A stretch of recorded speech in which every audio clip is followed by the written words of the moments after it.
దినవృత్తాంతములు 2వ గ్రంథము 32వ అధ్యాయము 31వ వచనం.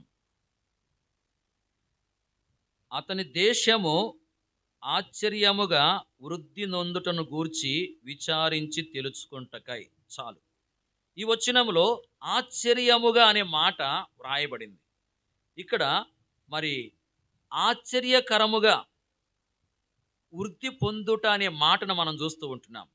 ఇక్కడ హిజ్కియా రాజును గురించి మనము గమనిస్తూ ఉంటున్నాం.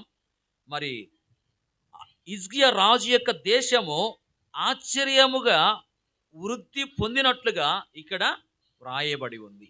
గమనించండి, ఇక్కడ రాయబడినటువంటి మాట ఏంటంటే ఆశ్చర్యకరమైన వృద్ధి. దేవుడు ఆశ్చర్యకరమైన రీతిలో మనలను వృద్ధి పొందించేవాడుగా ఉంటున్నాడు. గమనించండి, మన దేవుడు ఆశ్చర్యకరమైన వృద్ధిని కలగజేసేవాడు. భౌతికంగా మనల్ని వృద్ధిపరిచేవాడుగా ఉంటున్నాడు. ఆత్మీయంగా కూడా మనల్ని వృద్ధి పొందించేవాడుగా ఉంటున్నాడు. ప్రియులారా, ఆశ్చర్యకరమైన వృద్ధిని కలగజేసే దేవుడు మన దేవుడు. మనం భౌతికంగా మరి అలాగే ఆత్మీయంగా కూడా ఆ ప్రభువు ద్వారా వృద్ధి పొందాలి. మరి వృద్ధి పొందాలి అంటే మనం ఏ రీతిగా జీవించాలి? చూడండి ఒక మాట. దినవృత్తాంతములు 1వ గ్రంథము 22వ అధ్యాయము 13వ వచనం. 22:13. యెహోవా ఇశ్రాయేలును గూర్చి మోషేకి ఇచ్చిన కట్టడల ప్రకారంగాను ఆయన తీర్చిన తీర్పుల ప్రకారంగాను జరుపుకొనుటకు నీవు జాగ్రత్త పడిన యెడల నీవు వృద్ధి పొందుదువు.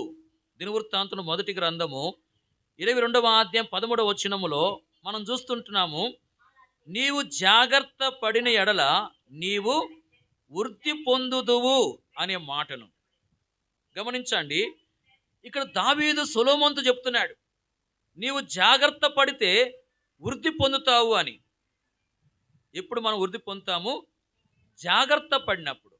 మనలో జాగ్రత్త అనేది ఉన్నప్పుడు, మనము జాగ్రత్త పడే వారంగా ఉన్నప్పుడు మరి మనం వృద్ధి పొందే వారంగా ఉంటాం. జాగ్రత్త లేకుండా మనం వృద్ధి పొందలేము. పరిశుద్ధ గ్రంథములో మనము ఏ విషయాల్లో జాగ్రత్త పడాలో వ్రాయబడింది. 2 సంగతులను మనం చూద్దాం. నిర్గమాకాండము 25వ అధ్యాయము 40వ వచనం. నిర్గమాకాండము 25:40. కొండ మీద నీకు కనపరచబడిన వాటి రూపము చొప్పున వాటిని చేయుటకు జాగ్రత్త పడుము. ఇక్కడేం రాయబడిందంటే చేయుటకు జాగ్రత్త పడుము అని రాయబడింది. గమనించండి, జాగ్రత్త పడితే మనకు కలిగే మేలేంది?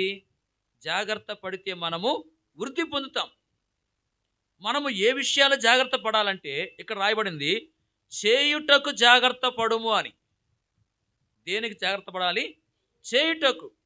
అంటే దీని యొక్క అర్థం ఏంటంటే దేవుడు మనకి ఏదైతే చేయమని చెప్తున్నాడో దాన్ని మనము చేయడానికి జాగ్రత్త కలిగిన వారమై దాన్ని మనం చేయాలి.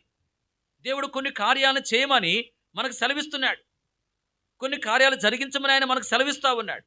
ఆయన మనకు చేయమని సెలవిస్తున్న కార్యాలను చేయడానికి జాగ్రత్త పడి వాటిని మనం చేసే వారంగా ఉన్నప్పుడు మనము వృద్ధి పొందుతాం.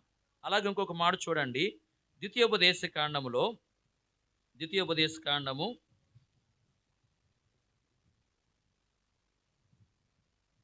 23వ అధ్యాయము 9వ వచనం. 23:9. నీ సేన శత్రులతో యుద్ధమునకు బయలుదేరినప్పుడు ఏ దుష్కార్యమును చేయకుండా జాగ్రత్త పడవలెను. ఇక్కడేం రాయబడింది? చేయకుండా జాగ్రత్త పడవలెను అని చెప్పి రాయబడింది. గమనించండి, నిర్గమాకాండం 25లో మనం ఏం చూసామంటే చేయుటకు జాగ్రత్త పడుము అనే మాటను చూస్తూ వచ్చాం. ద్వితీయోపదేశకాండం 23వ అధ్యాయాన్ని ఏం చూస్తున్నామంటే చేయకుండా జాగ్రత్త పడము. ఇక్కడ చేయకుండా జాగ్రత్త పడాలని చెప్పి రాయబడింది.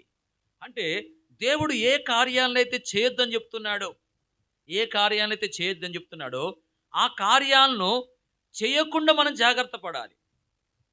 ఆ కార్యాన్ని చేయకుండా మనం జాగ్రత్త పడే వారంగా ఉంటే మనము వృద్ధి పొందుతాం.